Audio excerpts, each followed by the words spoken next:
Preparing live stream preview.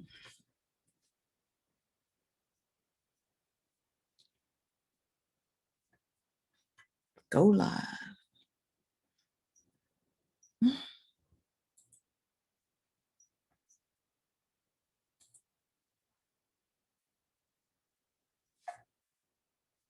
Hey, I'm Erica Bates, and you are here with me, Talk Virtual. Our guest today is Jain. She might be a minute getting here, but I wanted to show you something we talked about last Thursday with Joe Sales, and it was about promoting your event via LinkedIn event pages. So while we're waiting for Mimi, I thought I would go ahead and show you that. So I am going to share my screen and take you to LinkedIn.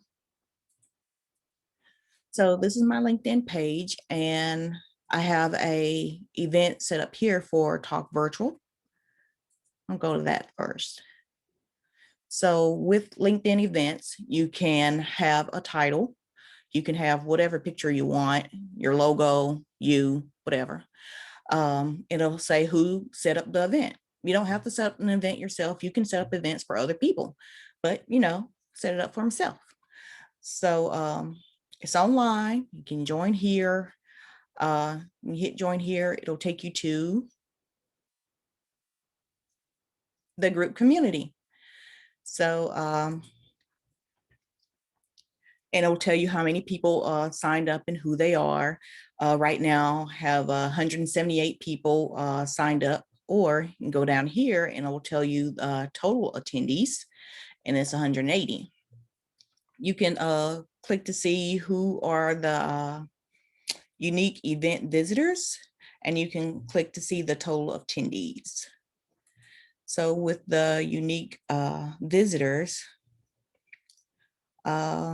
visit and attendees metrics of LinkedIn members who visit your event page or mark attendees over. Okay, and unique visitors. Oh, there's Mimi. Oh, she's coming. Hey, Mimi. Oh, let's see if I can get back to where I was. I'm going to stop sharing now. Hey, Mimi, how are you?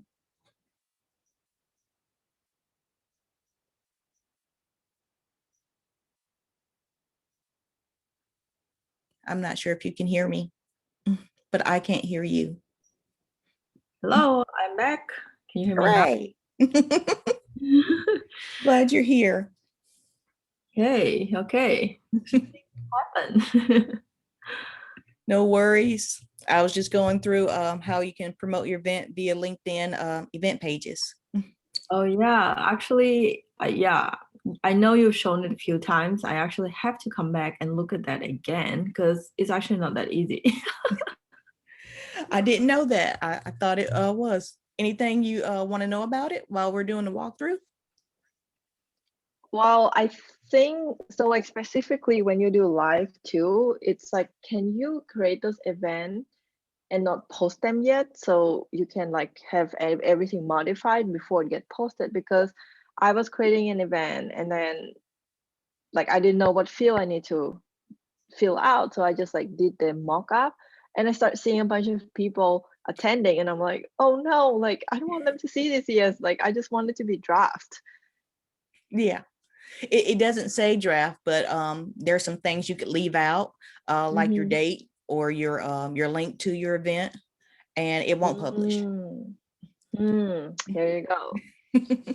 Yeah, because I just did the test one another day for last week, and like people start joining, and I'm like, oh, I wasn't really planning to do this.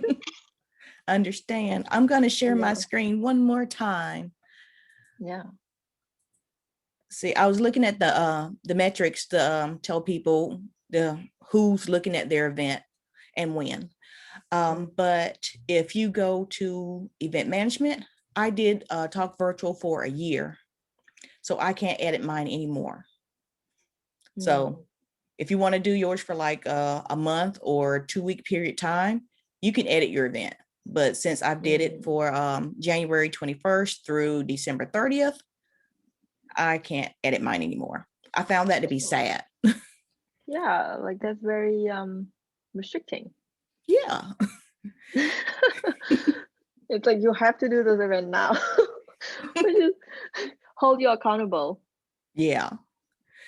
But if you go to invite your connections, you're allowed to invite, I want to say 600 people a day.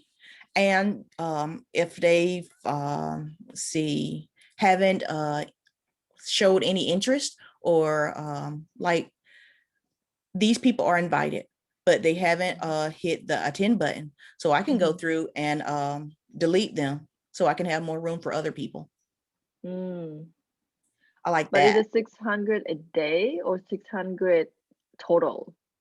A day. Okay. So you can go through and add as many as you want. Awesome. And if you make let's see, if you make posts for your event, Yeah.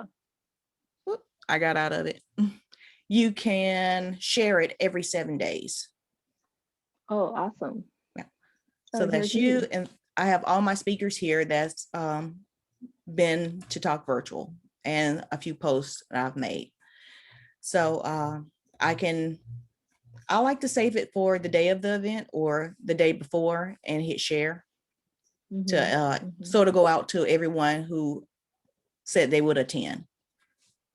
What do you think about, so are you live on LinkedIn or just on Facebook right now? Just Facebook.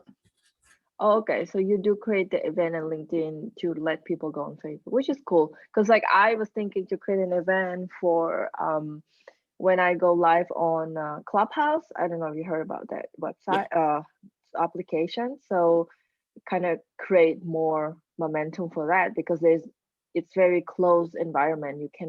You only can invite people that are on Clubhouse, but if people are interested, I can give them invite as well, but they need to know about it somehow. That's why I was thinking about LinkedIn. Yeah. Do you know Chris Doe? Yeah, I actually watched his videos. I love Chris Doe. And one of the things I like that he's doing on Clubhouse is that he's videoing himself talking on Clubhouse and using clips on other social platforms. I mostly see him on Twitter and LinkedIn, but He I thought that was a does. great idea. Yeah, the only thing caveat here is you have to ask people for permission to record because the way they were built is you're not supposed to record. But if you ask permission, and obviously people gave their permission when they joined the group, then yes, like you can record. Yeah, because I thought about it, and then when I started recording, they were like, no, like you will get kicked out if you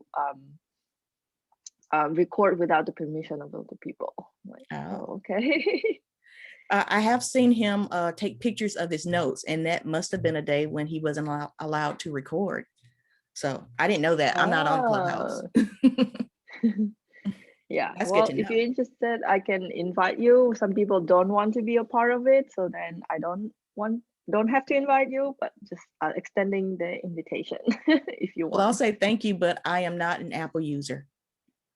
Oh yeah, yeah. They made it very complicated in that way, but hopefully it'll be open for other like phone as well.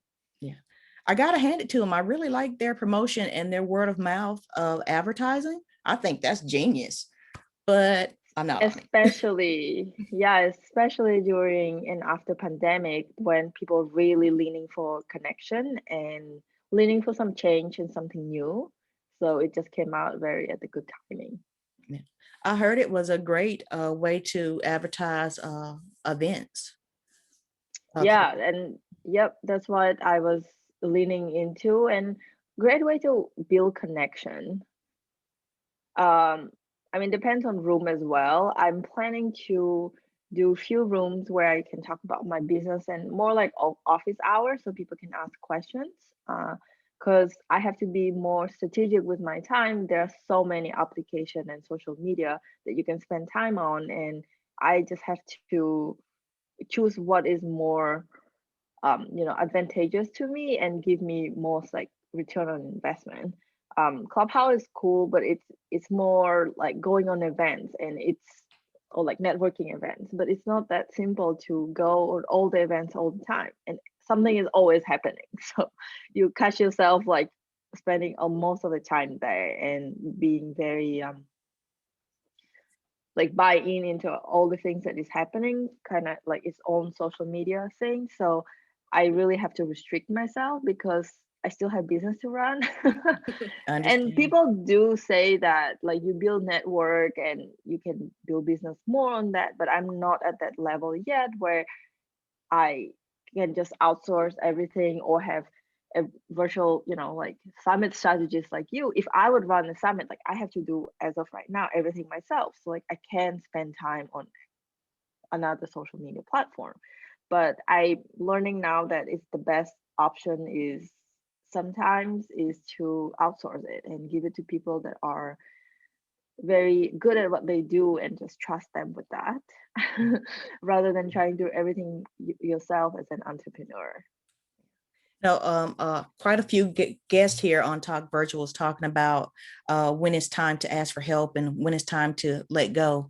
My last guest, Joe Stiles, I asked him when did he know that he could trust a virtual assistant, and because I helped him on his event, and I asked him how did he know that he could trust me. He said I didn't. I was like, you didn't, but you gave me part of your business to handle. He says, well, you came highly recommended, and I interviewed you, and after that interview, I thought that you were trustworthy. And I was like, okay. And he said, you did a good job. And I was like, hooray for that. Yeah, But I guess you got to be absolutely. really good at interviewing. Well, what I found, this is really interesting for anyone who is a full-time entrepreneur, part-time entrepreneur, or even working 9 to 5. I left 9 to 5 because I didn't want to, first of all, have a boss, and also want to have a time freedom and financial freedom. And I thought to myself that not working at 9 to 5 will be a completely different thing. Like I'm just gonna work for myself, do what I think I want to do. But at the end of the day, when I was at 9 to 5, I had to service customers or certain, people that I have been working with. So I have to work with the condition or terms that they give out. And when I became an entrepreneur, in the beginning, I'm like, yeah, I just do what I want. I can just fire people when I want, which is true. But then to the point, it's you still have to do similar thing to 9 to 5, where you have to go and interview yourself as a freelancer or as the new service company. They interview you. They want to hear certain keywords that, just the same way that when you look for a company that you want to work with, you have to show your strength, you have to show confidence. um, and the same thing with entrepreneurship, like you have to show yourself like with certain strengths that you are a specialist. The only advantage is you always can say no because it's your business. But the truth is, even if you're looking for a job as a 9 to 5 or part-time, you always can say no too, like if it's not a good fit. So I found a lot of parallel with it, and I realized like, yeah, it's being your own boss is just more responsibility. And also you end up also searching or being looked at just as of you applying for a new job. Like I run a social podcast recording studio.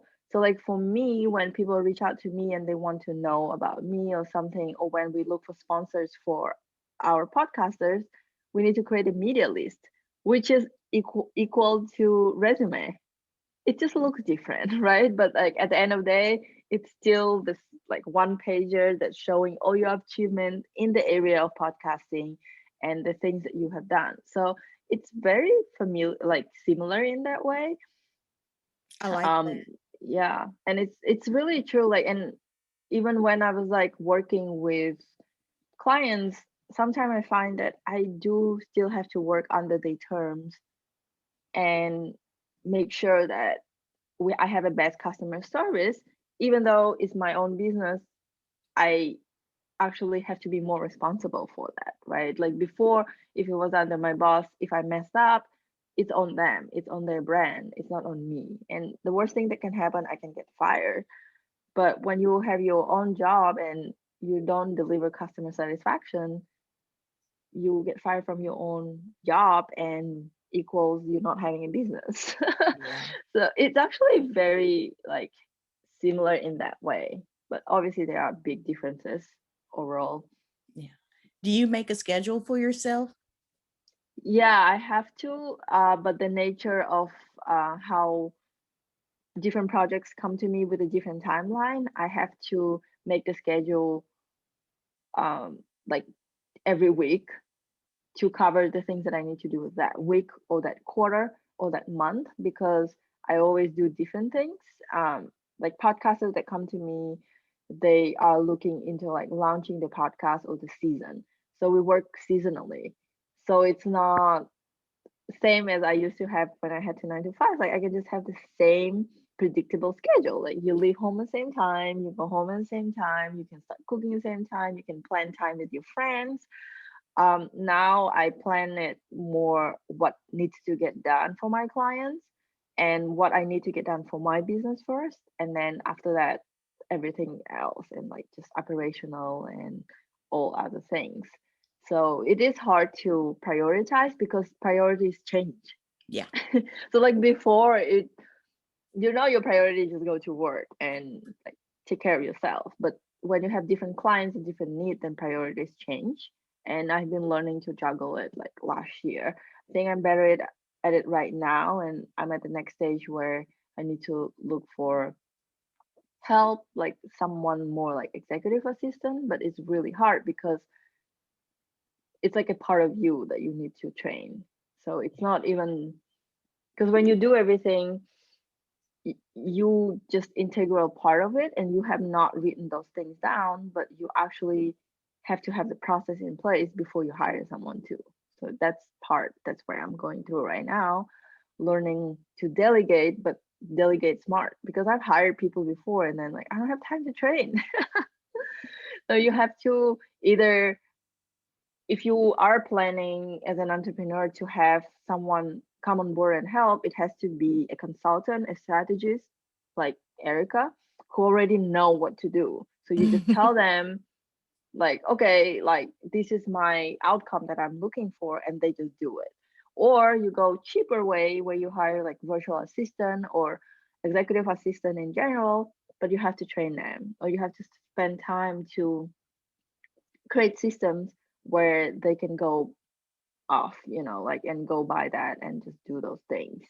So it's really um different, like different really is there. So when you choose to pay specialists, you just get things done and not have to worry about it. Yeah. It's like a catch-22 when you really need help, but you also have to hire someone and then train them. Yeah. That it can be really slow. Yeah, but I mean, it depends on the trajectory of your company. Like if you're really looking for long term and you have budgets. But Yeah. I would gonna be honest, like most of the new entrepreneurs, like we don't have that big of a budget. Like we just need to get things done. Yeah. I was told I went to a virtual event conference on virtual events, and they told me that best place to hire people was through Facebook. And I was supposed to look for actors and pay them $25 an hour for a 3-day event. I was like, Wow, whoa. I was like, actors. yeah, actors, because they said that actors would have the best portrayal of a character of a customer service agent. I'm like, okay. They say do not take Interesting. volunteers because you will need way more than you need, and all of them won't show up and all of them won't do the work. So he Hmm. said trade time for money when you're hiring. Hmm. Yeah, absolutely. And it's tough too as a new entrepreneur. Like you have to decide which part you want to let go and which part you want to be in control with. Just like you, I work more as a strategist and consultant base, but there are some times when I have projects for my clients that are hands-on and they want to do everything and they want to do it their way. And that's where I have to have a conversation with them. It's like, hey, you hire me because I am a professional at what I do, but if you don't have a level of trust and let me do it, then I think it might be cheaper to hire someone as an intern or part-time assistant to do, little things that you trust, because paying higher rate for someone and then you don't fully trust them, it's not the best option too. Because yeah, you trade time, money, like, you pay money to get time, but at the same time, if you don't trust and you always micromanage, you're actually not saving time, Yeah. right? So you like actually own it, and you don't know consultants process, and you're trying to chime in to see what they do. It end up wasting your time and their time, because they have to explain to you the process that they have built over the years. So it's like training on training. Yes. So you have to be smart about, because I have done projects with some clients who were really hands-on, and I just had to tell them, like, I don't think it's gonna work because you're not trusting me fully with the whole process. You want to do everything yourself and then tell me do the things that is remaining that you don't want to do. Like, that's not gonna work. Yeah. But again, that virtual conference I attended, they told us to start at the top, have your starting price at 25,000 and work with them over a year's time, training them in what you do. And it's like, if you're not comfortable with that, you can start lower. You have to remember that it's going to take you a little longer to get to where you want to be, but you can offer something free to let people know about you and your brand, but have like a one-on-one coaching and have that starting price be 25,000. I was like, whoa. Now I was wondering if I could do that. And I see you doing the same thing or close to the same thing. You're helping people get to where they want to be. Yeah, absolutely. What are your thoughts on that? Well, I actually think you said 2,500. 1,000. Oh, 25,000. Yes. And Well, work for them for a year. yeah, I mean, the price range is really a vague area, I would say, to determine if it's worth it or not. Like, I want to see, like, now I'm gonna speaking from the place of, like, if I would hire someone, right? I want to see the value that I'm getting. I want to see the value that I'm getting into that package. I'm going to be honest, like, with the stage of where my business is, one of my, like, creating virtual events, it's not the pivotal element of my business. So I wouldn't spend and invest in it so much money, because it's not the main way of how I get clients or how I run my business.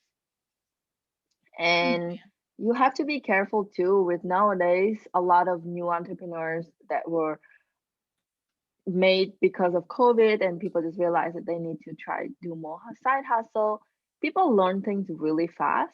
And if you're not providing something that is completely new, completely have like innovative, cutting edge thing, you cannot charge that high of a price, because what the response will be, I'm just gonna go on Zoom or like on Google and figure out myself, right? So it's like you have to deliver the value that you're giving. It has to worth that much money. And you just can compare yourself, like, like, is that something you're gonna work with them one-on-one that included? And how much is that in it, right? Like, if it's like every day you work with them, yeah, then maybe it is, because it's like a salary to a person that work in staff. Or if you just providing them virtual events, like how many times, right? And then what on top of that, like training. Like, at the stage of my business, I don't have time to sit down and be trained to do virtual assistant. Like, the only help that I would need personally is to like create an event as a project and then be done with it, right? So to create a package that is comprehensive like that, I think you really have to niche down your target. Like, who are the people that will pay that much money and have that money, and who are Willing to the give it people to that are, you. yeah, and because their business is solely dependent, for example, to what you do, their business is dependent on just doing events, then it is worth it, right? Then they are maybe seven-figure coaches who do events after events, and yeah, like it's worth it for them to have someone like you. They might not have a process, so you really have to like look niche down to see like who are you targeting, because not everybody going to pay that. But once you find that niche, you only need like, I don't know, 4 people to make 100,000. But I wouldn't then mind that. yeah, but then you also have to think like, with all the value that you're providing and charging 25,000, do you have time to get more than one client, right? Because like you're gonna promise a lot of value, Yeah. but are those values gonna take time from you? Just like how 9 to 5 is like, yeah, you're providing your employer value and it takes time away from you. So you really have to package it so value added and targeted and niche down to specific people. So I think it's possible. I just think that you have to work out, like nuances. And that's the thing with a lot of, I think, virtual event or virtual, like I would say summits or events or coaches, they leave out small details and nuances, right? Like they will say a very attractive number, attractive way of doing business, but then what they don't talk about is how long it takes to build that and what are the nuances to actually get there. Like to niche down and find those exactly people, it's gonna take a really long time. Yeah. Like, so it's possible. Yeah. It's Then you just like should how start much off knowing your fieldwork. values first. I'm sorry, go ahead. Yeah. No, you were saying about knowing your value. Yeah, knowing your values before you narrow down your niche, have your non-negotiables written out so Yeah. you can refer back to them. It's like, this is not what I'm going to do. I'm not going to work with argumentative people. I'm not going to work Yeah. with people who won't let go of projects or certain parts of a project. I'm Yeah. not going to work with red flag clients, stuff Yep. like that. Yeah, no, I think you're absolutely right. And those things, it's called experience. It takes time to learn, right? Like I can attend your events, I can attend your like 3-day virtual events, but then I won't able to learn those experience. Like you might mention it, but then I won't know what I personally don't want to work with, right? Until you have a feel of it. So that's why I think you're doing a virtual talk weekly. It's very helpful because we're learning a long way together, rather than it's like, okay, one event, you learn everything, now you can just do everything. It just does not work like that. Learning never ends. So I That's think true. weekly virtual talk, it's a really good idea. Hooray. A good place I found to ask where to find my target audience. I asked my phone where coaches hang out on which social platform. My phone, Google, told me Facebook. So I then asked my phone where in Facebook groups do coaches mostly hang out? And it gave me a list of 10. So I joined those Wow. groups and started hanging out with business coaches and try to provide them value on virtual summits. And so far, so good. But yes, it is taking a while. You were right. It is taking a good while. Yeah. And as an entrepreneur, like you have to love the process of doing those things, right? Like I think we were sold this lie, especially for me as a millennial, like I can feel it that we were sold. It's not like it was like directly sold to me, but this idea that you can just make business fast because like usually when you are on social media like TikTok or Instagram or even LinkedIn now, you can see the highlights of like the top of the iceberg where people are so successful and they've done this, and then in like 10 sentences they share how they've done it, and it feel like constant gratification, so you can do it now. But everything that worth having or worth building is taking time. Like it really takes time.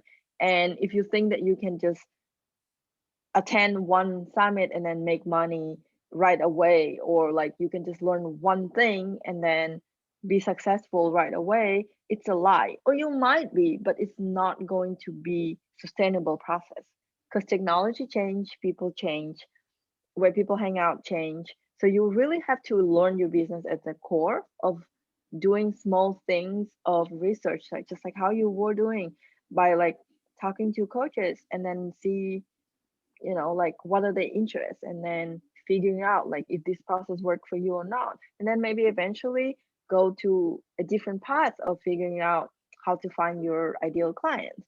So it's a whole process, and if you're already doing it, then might just enjoy it as well. Yeah. You know. Another thing I want to add to that, while you're doing your processes and figuring out your processes, write them down, because Mm. that helps a lot. Yes, yeah, for sure. One thing too, like as a part of my coaching where I talk to people, it's like you need to track your time, what you do throughout the day. Like planning out things on calendar is great. It does not always go the way you plan. On top, but it gives you a guideline of like what you should be doing, what you should not. And on top of that, what I really recommend people to do is track down the time, like actually coming back, clock in on like virtual like clock in and clock out the activities that you do, and then do the year maybe weekly or bi-weekly overview of what you have spent time on, and realize that okay, maybe total of time that I spend here was to do this like operational, this was more, and then like divided by category, like okay, this was operational, this was for accounting, this was for actually finding my new clients, this was actually to engage with current client, this time is actually I'm doing work for clients, and see the summary of it like by the end of week, 2 weeks, and a month. I think like 2 weeks to a month will really show you where your time is mostly spent, and that's when you can make decision and actually look in the paper and see like, oh my god, I spending a lot of time just doing operational things instead of actually reaching out and finding new clients or creating new connections where I can sell more. Because I do have a lot of entrepreneurs that like asking, well, where do I get leads, where do I get leads, but like, are you actually working on it, you know? And when you audit their day, they don't, they just spend a lot of time being operational and like a manager of Yeah. their business, but they don't actually sell. Yeah. Understand that. So auditing your time is very important, you know, on top of just what you're doing. So it takes a lot to Yeah. be an entrepreneur, but it's a learning curve. That's true. You've said a lot of truthful things today. So when you're getting ready to host an event, what's the first Yeah. thing you do? We'll say it again. I just got cut out. When you're getting ready to host an event, what's one of the first things you do to get ready?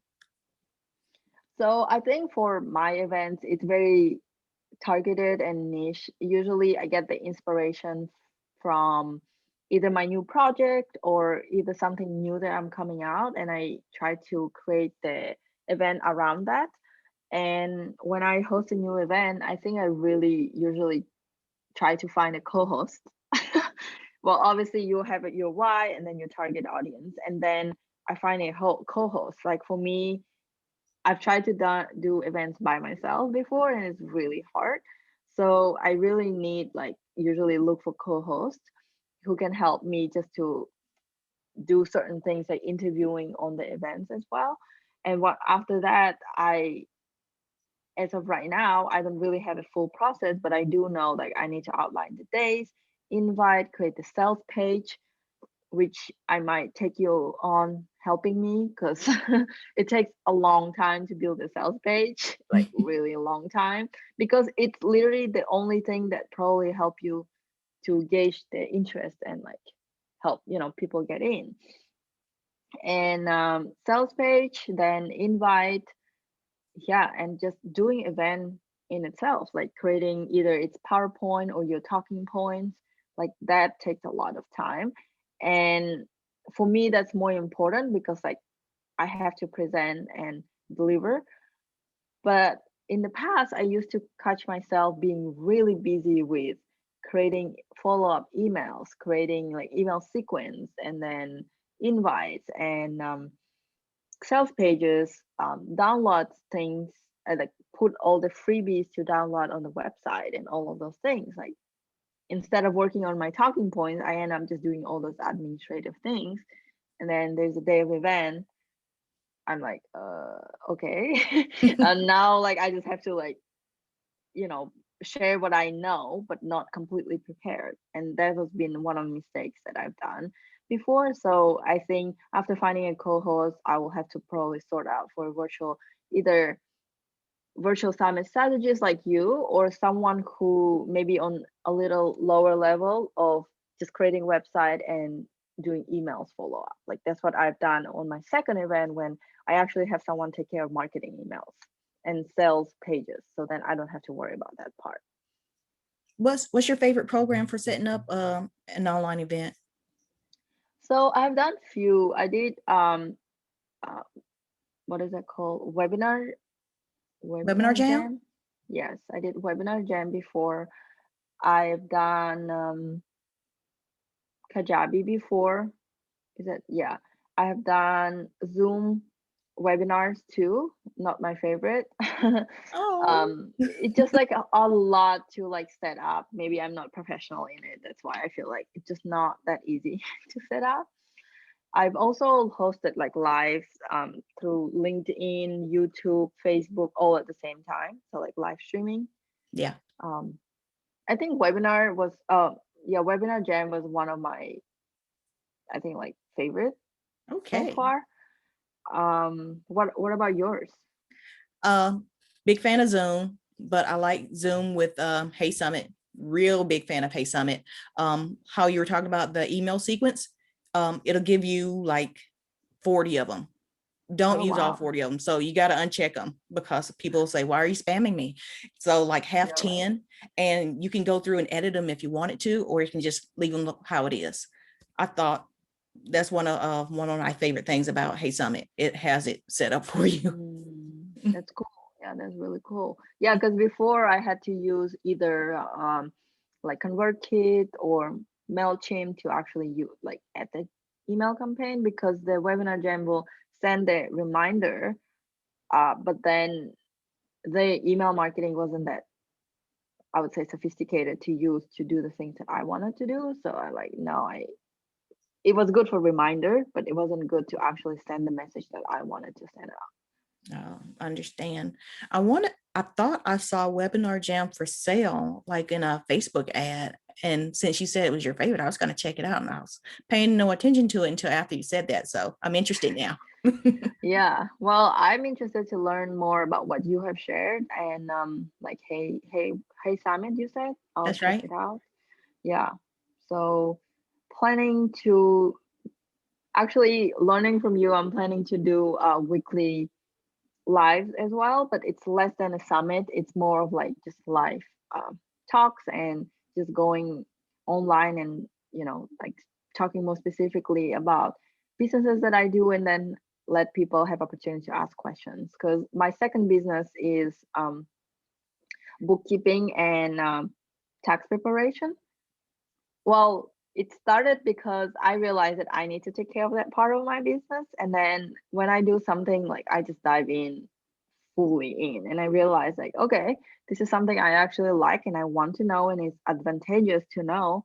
So I start helping people with their bookkeeping and then taxes, and then went on an exam to become an enroll agent. So then I actually know tax codes and all of those crazy things. That's great. And I'm planning to do like a weekly, just like office hours, where people can really ask questions about like taxes as a small business specifically, because there's a lot of things that you can deduct that we like as a small business owners just starting out, you don't know. Yeah.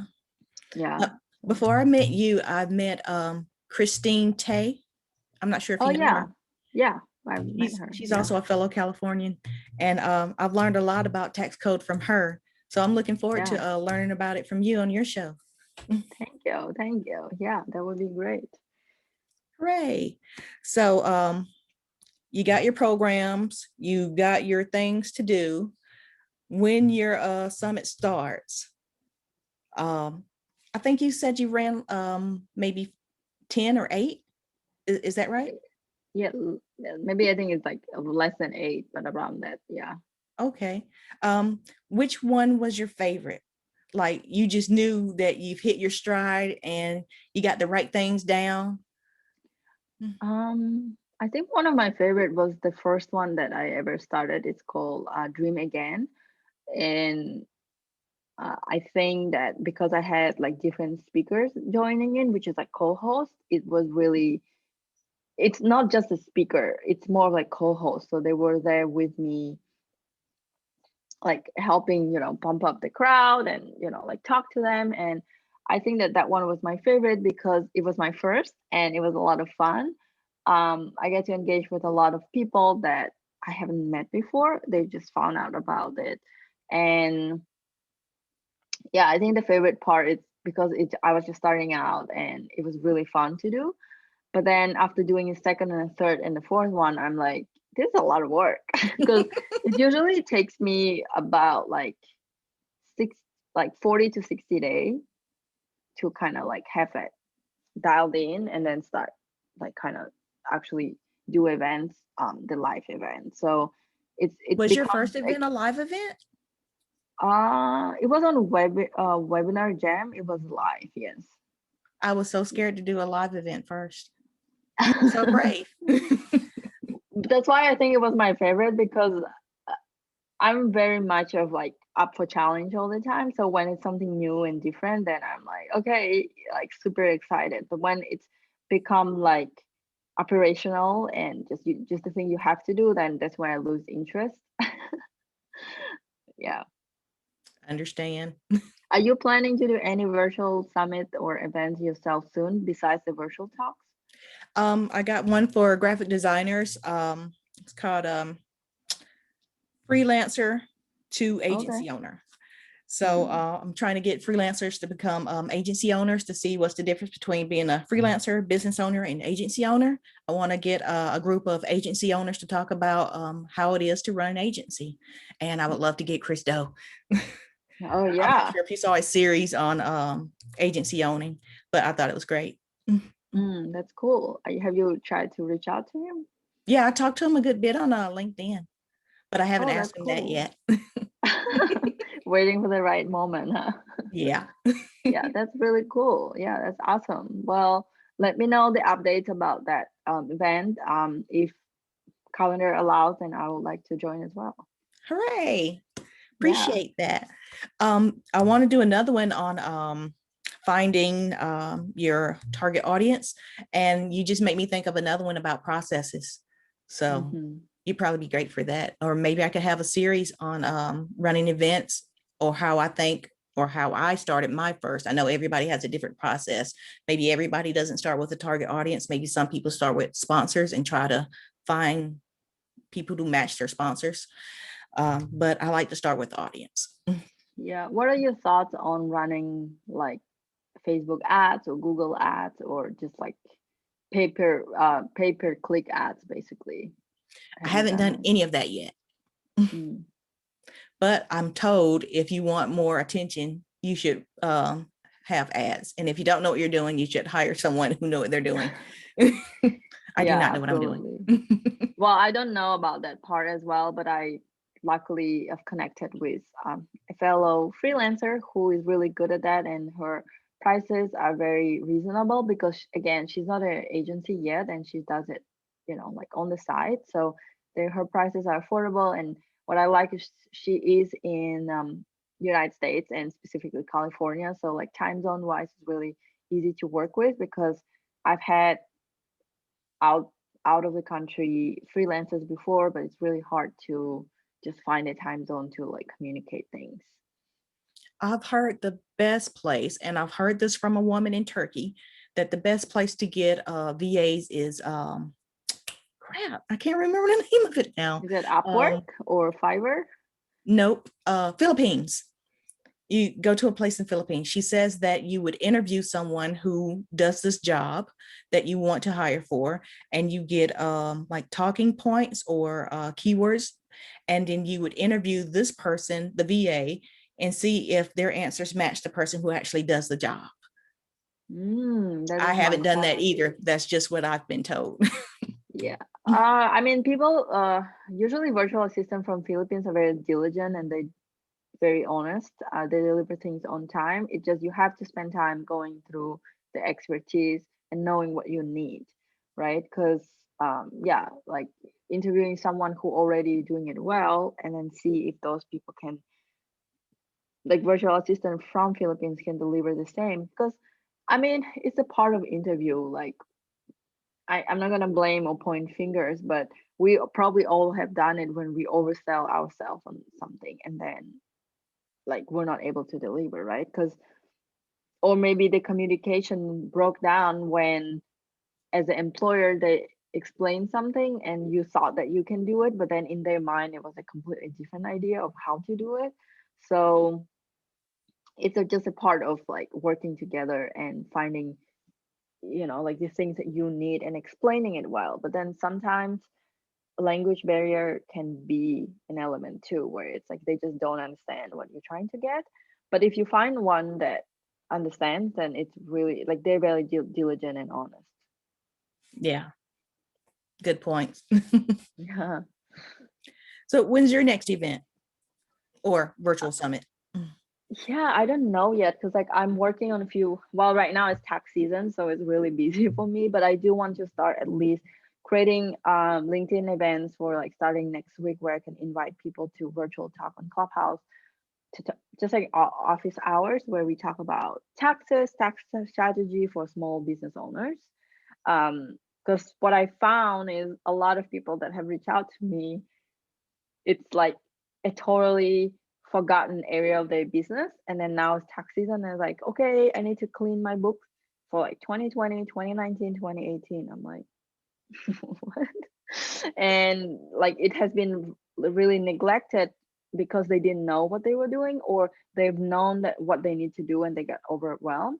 So I think like tax planning and tax strategy, have it in the beginning is very important, and just create the space for people ask questions, because tax codes change, right? Like even when I went to pass my exam, there were already questions for 2020. So like tax codes change like almost every year, and you really have to stay up to date to those things. So just for now, it will be a live event where I'm thinking either I'll do like Clubhouse one day and then maybe do LinkedIn one day. So Okay, sounds like a plan. And taxes, getting them done is very important. I have to take mine to some place, but because I can't do it myself. yeah, but like it's also as a business owner, so this is the difference too. It's like if you're a freelance person, right? Like to your event that we're saying, if you're a freelance person and you're just doing things on the side, yeah, you can just take it to someone. But like once you become an either agency owner or a business owner, you really want to maximize your tax return in terms of like recording and having your bookkeeping in the right place, so then when times come, you already maximize your tax return. So that's, you know, like a big difference I think too, between like if you're just a freelance, I mean, it's not that much you can do. It's pretty straightforward. You deduct all the things that were related to business expenses, and then like your 1099 or something that you get paid, and that's what you declare. Like you cannot really do more than that. But once you actually establish a business like LLC or S corp or anything, then there are ways where you can be smarter about those things. Yeah. Yeah. Oh, it's almost time for us to wrap up now. Is there anything that you would like for us to know about what you do and where we can find you so we can ask for help besides taxes? Because yeah, we're all gonna have to ask you for help for that. Yeah, you can connect with me on LinkedIn, typing Mimi Jain, and you will find me. Or you can find me through virtual summit events that Erica has put out, like on the LinkedIn event as well. And you can message me on LinkedIn, ask for questions that you have regarding taxes and just like business strategy in general, right? Because that's the goal, like of me. What I'm doing is to help small business owners to have business strategies and also maximize their tax. So it's kind of go hand in hand, right? Like I helping you to make money and then how you can save money. So that's the mainly, you know, my goal. And if you have any questions, don't hesitate to reach out. I try to really respond back to all my messages as I receive them, because time is allowing still. So we'll gladly to hear from anyone who wants to connect with me. Hooray. Thank you, Mimi. I appreciate you doing this. Yeah, absolutely. Well, thank you so much, Erica. I'm definitely gonna reach out to you and take you on your virtual summit strategies and have you helping me in the future when I'm be running one. All right. Look forward to that. Yeah, thank you so much. Have a good day. Bye. Okay.